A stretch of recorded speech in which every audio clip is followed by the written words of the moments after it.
তাই আত্মা এক জন্ম থেকে অন্য জন্মে আবর্তিত হয়, প্রবর্তিত হয়, প্রবাহিত হয়। বেশ কিছু মানুষের মধ্যেও পূর্বজন্মের কিছু স্মৃতি, জন্মান্তর সম্পর্কিত তথ্য এগুলি দেখতে পাওয়া যায়। মকর রাশি বা লগ্নের মানুষরা চঞ্চল, ছটফটে, পরিশ্রম প্রবণ, খাটাখাটুনি এরা ভীষণ করতে পারেন। পৃথ্বীতত্ত্বের রাশি হওয়ার কারণে কখনো কখনো গম্ভীর হয়ে পড়লেও জনসংযোগ এদের অনেকটাই বেশি। এরা মানুষের সঙ্গে থাকতে, মানুষের সঙ্গে সম্পর্ক স্থাপন করতে ভীষণভাবে পছন্দ করেন। এরই সঙ্গে সঙ্গে দশা, বিংশাংশ কুণ্ডলী, ষষ্ঠী অংশ কুণ্ডলী এগুলির সঙ্গেও কিন্তু পূর্বজন্মের প্রারব্ধ এবং কর্মফলের সম্পর্ক দেখতে পাওয়া যায়। এরপরে রাহু যদি দ্বিতীয়, ষষ্ঠ, দশম অর্থাৎ দ্বিতীয় কুম্ভ রাশিতে, ষষ্ঠে মিথুনে অথবা দশমে তুলা রাশিতে অবস্থান করে, সেই ক্ষেত্রে কিন্তু এই মানুষগুলির কার্মিক জীবন অনেকটাই স্মুথ হয়। পূর্বজন্মে এই মানুষগুলি পারিপার্শ্বিক ব্যক্তিবর্গের দ্বারা অল্প বিস্তর নির্যাতিত হয়েছিলেন। বর্তমানে তার একটা ইম্প্যাক্ট দেখতে পাওয়া যায়।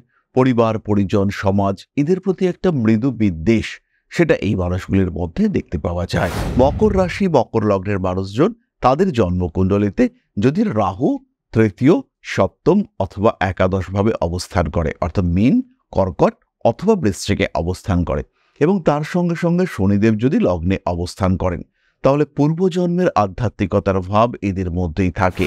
কখনো কখনো এই মানুষগুলো ভয়ঙ্কর উগ্র হয়ে ওঠেন। এই মানুষগুলির সঙ্গে পূর্বজন্মে কোনো ধর্ম কর্মের সম্পর্ক দেখতে পাওয়া যায়। দেবগুরু বৃহস্পতি এদের দ্বিতীয় ভাব, লগ্ন ভাব ইত্যাদির সঙ্গে সম্পর্ক না করে, সেই ক্ষেত্রে এরা কিন্তু অর্থনৈতিক দিক থেকে বারবার ধাক্কার সম্মুখীন হয়ে থাকেন।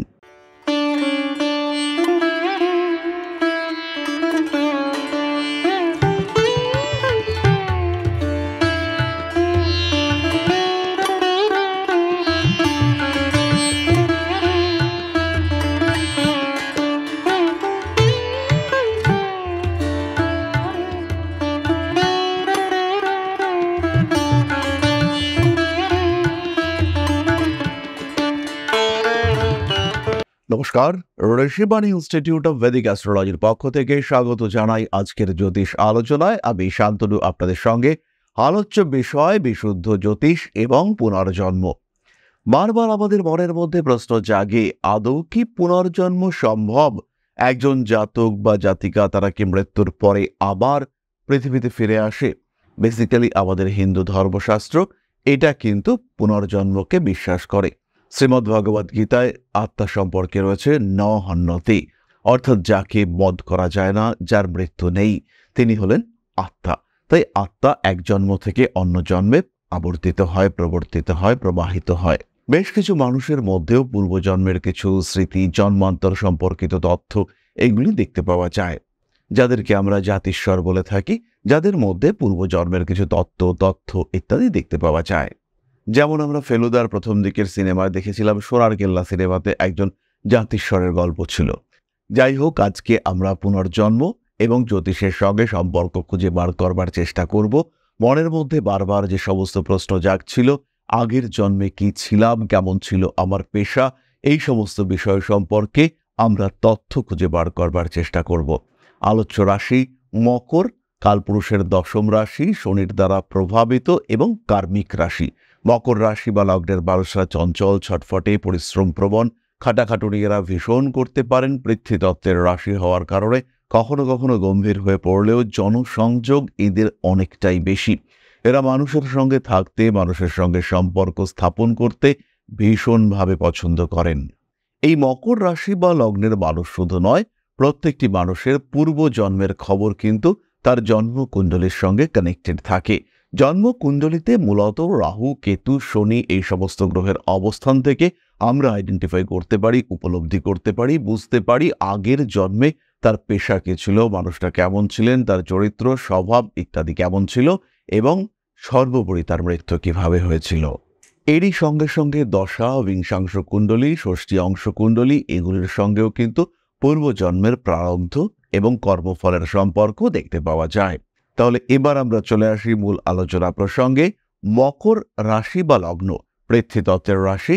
এদের লগ্নে যদি রাহু থাকে, কিংবা যদি রাহু পঞ্চমে বৃষ রাশিতে অবস্থান করে, অথবা রাহু যদি নবমে কন্যা রাশিতে অবস্থান করে, সেই ক্ষেত্রে এই মানুষগুলি পূর্বজন্মে প্রচুর পরিশ্রম করেছিলেন, কিন্তু সাফল্য সেটা তারা অর্জন করতে পারেননি। কষ্টসাধ্য পেশার সঙ্গে তারা পূর্বজন্মে সম্পর্কযুক্ত ছিলেন এবং বেশ কিছু স্বাদ শখ অপূর্ণ রেখেই তাদের কিন্তু পৃথিবীর মায়া ত্যাগ করতে হয়েছিল। ফলে এই জন্মে, বর্তমান জন্মে তাদের কিন্তু প্রচুর ডিজায়ার্স রয়েছে, প্রচুর কামনা বাসনা ইত্যাদি রয়েছে এবং সহজে তারা কিন্তু পরিতৃপ্ত হন না, সহজে তারা মানসিক শান্তি স্বস্তি খুঁজে পান না। এই অবস্থায় যদি মকরের রাহু থাকে, সেই ক্ষেত্রে তার কিন্তু শান্তি স্বস্তি সহজে আসে না। তারা বিভিন্ন দিকে ডাইভার্টেড হয়ে যান, বিভিন্ন রকম আয়ের উৎস খুঁজে বার করবার চেষ্টা তাদের মধ্যে দেখতে পাওয়া যায়। কখনো তারা ইমোশনাল হয়ে পড়েন, কখনো তারা রাগী, ফলে একটা মুড সুইং করা টেন্ডেন্সি এদের মধ্যে দেখতে পাওয়া যায়। আবার যদি এদের জন্মকুণ্ডলিতে চন্দ্র শনি সম্পর্ক স্থাপন করে, সেই ক্ষেত্রে এদের মধ্যে কিন্তু একটা মানসিক স্থিতিশীলতার অভাব, ডিপ্রেশন, অ্যাংজাইটি এগুলো বারবার দেখতে পাওয়া যায়। এবং যদি এই মানুষগুলির জন্মকুণ্ডলিতে শনি কেতু কোনোভাবে চন্দ্রের সঙ্গে কানেক্ট করেন অথবা শনি কেতু প্লুটো কানেক্ট করেন, সেই ক্ষেত্রে কিন্তু এরা পূর্বজন্মের স্মৃতি বারবার রোমন্থন করবার চেষ্টা করেন। এরা পছন্দ করেন পরিবর্তনশীলতা। জীবনে বারবার ঘাত প্রতিঘাত সহ্য করবার পরেও, বারবার ভুল করবার পরেও এরা কিন্তু সেই ভুল থেকে শিক্ষা নিতে পারেন না। এই কারণে এদের জীবনে ভুলের সংখ্যা এতটাই বেশি থাকে যে স্ট্রেস, অ্যাংজাইটি, প্রেশার, টেনশন এগুলো এদের বারবার ফেস করতে হয়। এরপরে রাহু যদি দ্বিতীয়, ষষ্ঠ, দশম অর্থাৎ দ্বিতীয় কুম্ভ রাশিতে, ষষ্ঠে মিথুনে অথবা দশমে তুলা রাশিতে অবস্থান করে, সেই ক্ষেত্রে কিন্তু এই মানুষগুলির কার্মিক জীবন অনেকটাই স্মুথ হয়। অর্থনৈতিক ক্ষেত্রে কিছু স্ট্রেস, টেনশন, প্রেশার এগুলো থাকে। রিলেশনশিপের ক্ষেত্রে কিছু সমস্যা দেখতে পাওয়া যায়। এই মানুষগুলি পূর্বজন্মে আত্মীয় পরিজন এদের দ্বারা লাঞ্ছিত হয়েছিলেন। এই মানুষগুলির কর্মক্ষেত্রেও পূর্বজন্মে সমস্যা ছিল এবং এদের যে কর্মফল সেটা কিন্তু সম্পূর্ণ হয়নি এবং বেশ কিছুটা সেটা বর্তমান জন্মে প্রভাবিত হয়েছে এবং তার জন্য এদের কর্মক্ষেত্রে ভালো রকম স্ট্রেস, টেনশন এগুলো ফেস করতে হয়। চাকরি প্রাপ্তির ক্ষেত্রেও এদের ক্ষেত্রে কিন্তু সমস্যা দেখতে পাওয়া যায়। এরা মূলত দাসত্ব অর্থাৎ চাকরিকেই প্রাধান্য দিয়ে থাকে এবং মোটামুটি ডিসিপ্লিন লাইফ, সিস্টেমেটিক লাইফ সেটা এরা পছন্দ করে। নির্ঝঞ্ঝাট থাকতে এরা ভীষণভাবে ভালোবাসে। পূর্বজন্মে এই মানুষগুলি পারিপার্শ্বিক ব্যক্তিবর্গের দ্বারা অল্প বিস্তর নির্যাতিত হয়েছিলেন। বর্তমানে তার একটা ইম্প্যাক্ট দেখতে পাওয়া যায়।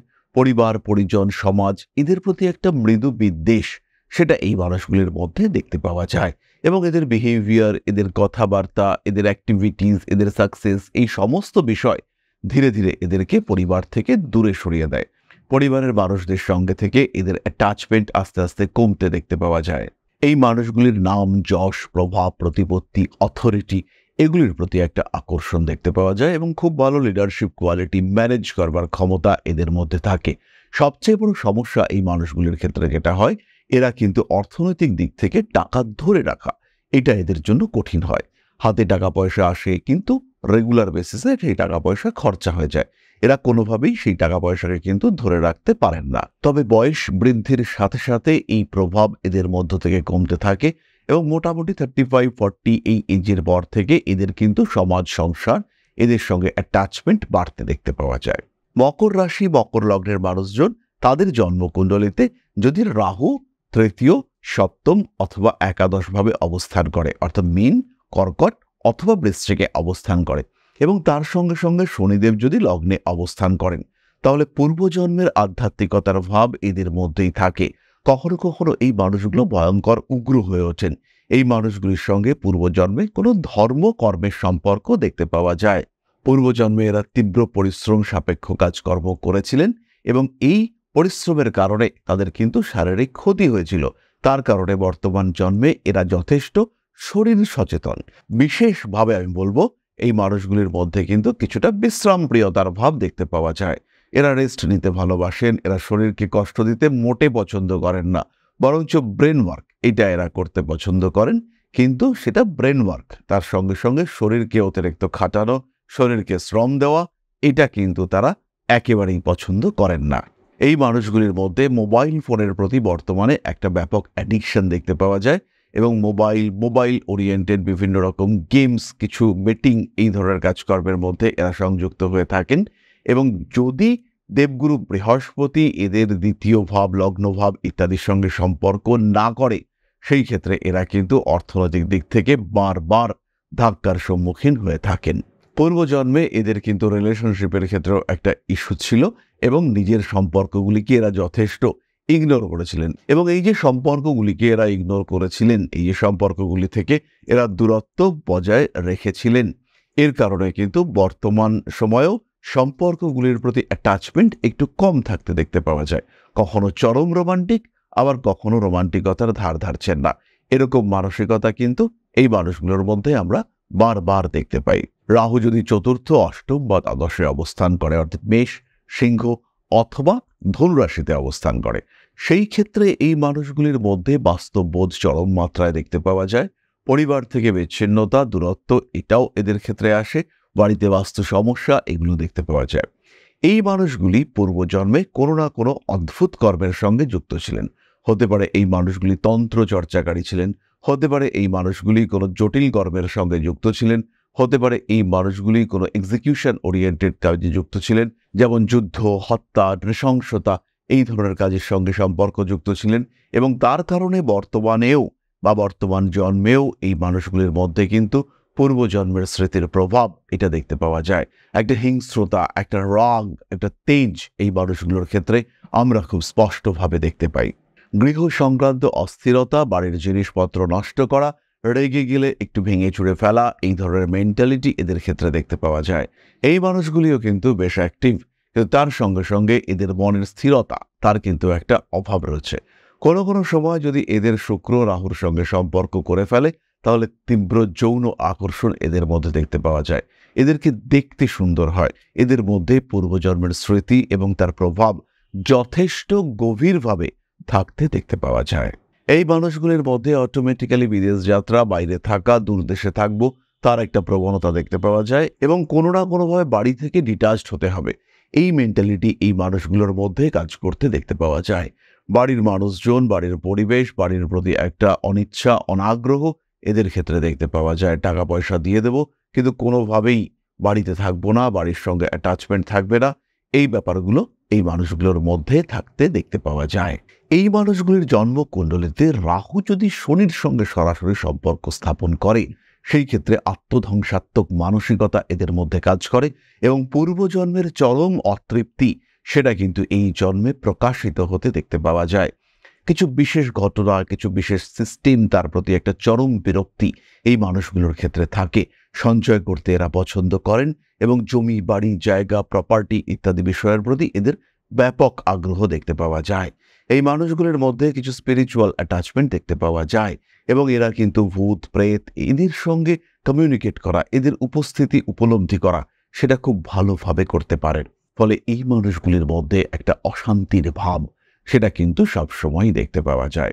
এইগুলি ছাড়াও পূর্বজন্ম সম্পর্কে আমরা বহু তথ্য জন্মকুণ্ডলী থেকে পেতে পারি, যেটা একটি ভিডিওর মধ্যে বলাটা ভীষণ কঠিন। আমাদের যখন জন্ম হয় তখন পূর্বজন্মের কর্মফলের হিসেব সেটা সরাসরি রিফ্লেক্টেড হয় বর্তমান জন্মকুণ্ডলীতে এবং বর্তমান দশায়। সুতরাং জন্মকুণ্ডলী বিচারের মাধ্যমে পূর্বজন্ম সম্পর্কে একটা সাধারণ ধারণা পাওয়া সম্ভব। তাহলে এবার আমরা চলে আসব আলোচনার পরবর্তী পর্যায়ে, অর্থাৎ আপনাদের প্রশ্নে জ্যোতিষের উত্তর। তবে তার আগে ছোট্ট একটি বিষয় আপনাদের সঙ্গে শেয়ার করব। পরম ব্রহ্ম মিলন মঠ ও সেবাশ্রম অধ্যাত্ম, সেবা এবং প্রকৃতি পূজনে সম্পূর্ণ নিয়োজিত একটি সংস্থা। সম্পূর্ণ স্বেচ্ছাসেবী এবং সমাজ কল্যাণমূলক এই সংস্থা আমরা এগিয়ে চলেছি মানুষের পাশে দাঁড়ানোর লক্ষ্যে। এই প্রসঙ্গে দীর্ঘদিন ধরেই আমরা বিভিন্ন এলাকায় বেশ কিছু কাজ করে আসছি। আপনাদের সহযোগিতা, আপনাদের পাশে দাঁড়ানো, আপনাদের হাতে হাত মিলিয়ে এগিয়ে নিয়ে আসার চেষ্টা, আপনাদের সহযোগিতা, আপনাদের পাশে দাঁড়ানোর প্রয়াস, এই সমস্ত কিছুই আমাদেরকে এগিয়ে নিয়ে চলেছে। আমাদের পাথেয় হয়ে উঠেছে আপনাদের ভালোবাসা। বিগত বেশ কিছুদিন ধরেই আমরা বিভিন্ন অনগ্রসর এলাকায় কাজ করে চলেছি। কখনো আমরা শিশুদের মধ্যে শিক্ষা উপকরণ বিতরণ করেছি, কখনো আমরা পুজোর পোশাক বিতরণ করেছি, কখনো তাদের খাদ্যের ব্যবস্থা করেছি। আমরা কন্টিনিউয়াসলি তাদের পড়াশোনার জন্য 2টি ফ্রি কোচিং সেন্টার শুরু করেছি। তাদের মধ্যে ক্রিয়েটিভ অ্যাক্টিভিটিগুলিকে জাগ্রত করবার জন্য সম্পূর্ণ বিনামূল্য একটি নৃত্য শিক্ষা প্রশিক্ষণের ব্যবস্থা সেটা আমরা করতে সক্ষম হয়েছি এবং এই প্রত্যেকটি পদক্ষেপেই আমরা পেয়েছি আপনাদের সঙ্গ, আমরা পেয়েছি আপনাদের সহযোগিতা, আমরা পেয়েছি আপনাদের ভালোবাসা। আমরা শীতকালে কম্বল বিতরণ করেছি, আমরা মায়েদের মধ্যে খাদ্য উপকরণ, পুষ্টি উপকরণ বিতরণ করেছি, আমরা বিতরণ করেছি ডেঙ্গুর সময় প্রচুর মশারি। এই প্রত্যেকটি কাজেই আপনারা ছিলেন আমাদের পাশে। বর্তমানে মানুষের ভালোবাসায় আমরা ধীরে ধীরে আরেকটু বড় হয়ে উঠছি। এই অবস্থায় বর্তমান পরিস্থিতিতে এই কাজগুলিকে আরো এগিয়ে নিয়ে যাওয়ার জন্য, সুষ্ঠুভাবে করবার জন্য প্রয়োজন একটি পরিকাঠামো। তাই আমরা চিন্তা ভাবনা করছি একটি আশ্রম ফরমেশনের, এবং এর জন্য প্রয়োজন জমি, এর জন্য প্রয়োজন পরিকাঠামো। তাই যারা আমাদের সাবস্ক্রাইবার রয়েছেন, যারা আমাদের ভিউয়ার রয়েছেন, যারা আমাদের ফলোয়ার রয়েছেন, যারা আমাদেরকে ভালোবাসেন, যারা আমাদের পাশে থাকেন, প্রত্যেকটি সহানুভূতিশীল মানুষের কাছে আমাদের অনুরোধ, শান্তমতো সামান্য পরিমাণে আপনারা এগিয়ে আসুন।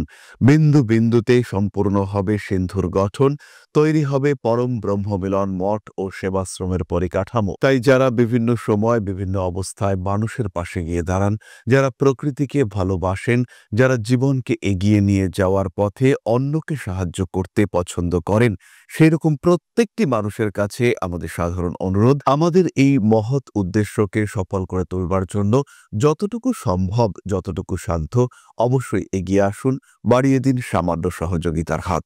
অধ্যাত্ম, সেবা এবং প্রকৃতি পূজনের এই মহান কর্মে, মহান ব্রতে ব্রতী হয়েছি আমরা। আমাদের সঙ্গে হাতে হাত মিলিয়ে আপনারাও যতটুকু সম্ভব এগিয়ে আসুন।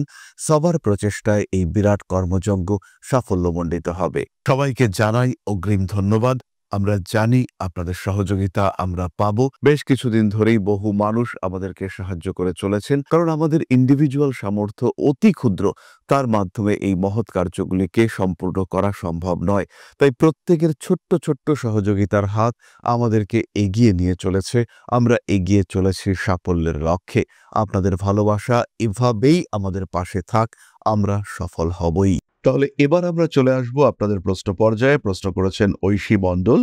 Date of birth 7 June 2005, time 5:35 AM, place of birth Delhi, India. I want to know about my career.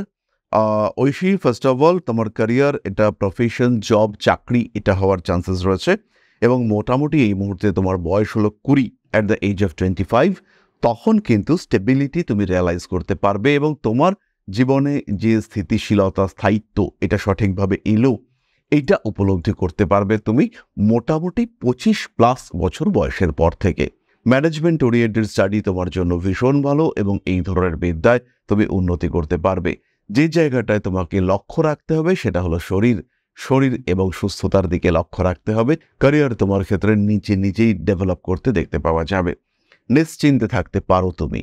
তাহলে আজকের আলোচনা আমরা আর দীর্ঘায়িত করব না। সবাই সুস্থ থাকুন, ভালো থাকুন। মা শ্রী শ্রী আদিশক্তির আশীর্বাদে আপনাদের জীবন আরো সমৃদ্ধ হয়ে উঠুক। জয় মা আদিশক্তি। নমস্কার।